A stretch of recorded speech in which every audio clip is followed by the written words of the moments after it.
What does burnout Blake Shelton look like? Have you ever seen that picture of me that went around on the internet last year of me riding the bicycle with my glasses on and a helmet? That was me over in Italy, burnout. Like, have you seen that picture I of have it? not. All right, we got to gonna do look one of it the up. pop-up things right now on this interview. That it's the most stupid. Every word I almost said is inappropriate. Not smart-looking picture of me. Was it fun? And it's funny. It's horrible. It's horrifying for me. It's great for everybody else that likes to make fun of me. That's what burnout. That's burnout. Blake Shelton. Well, that's what I look like. Burnout. Is that what you meant? I'll take it. I was more thinking about Blake Shelton sitting at home, like watching Wheel of Fortune or something like that. Well, that's what I had been doing, and that's why Gwen finally said, "Hey, yeah, we're doing something. We're going."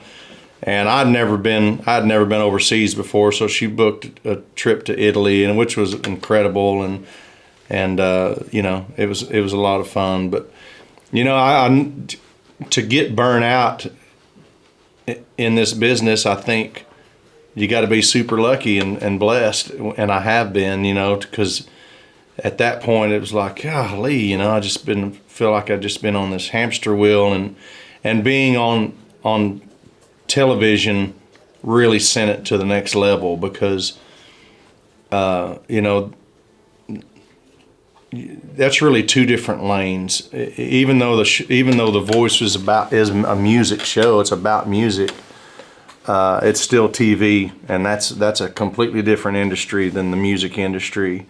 And for a few years there, you know, I was, you know, having a pretty hot streak in country music, and I happened to also be on the #1 TV show and television at the same time, and trying to bounce back and be sure you don't lose momentum in this lane, but you have to do this job because you signed up to do it, and eventually it did do a number on me, and I was pretty burnt out, you know, and I was burnt out for a few years towards the end of being on The Voice, and that's why I knew, like, all right, if I can't even be happy being able to be lucky enough to do this, it's time for someone else to have this chair.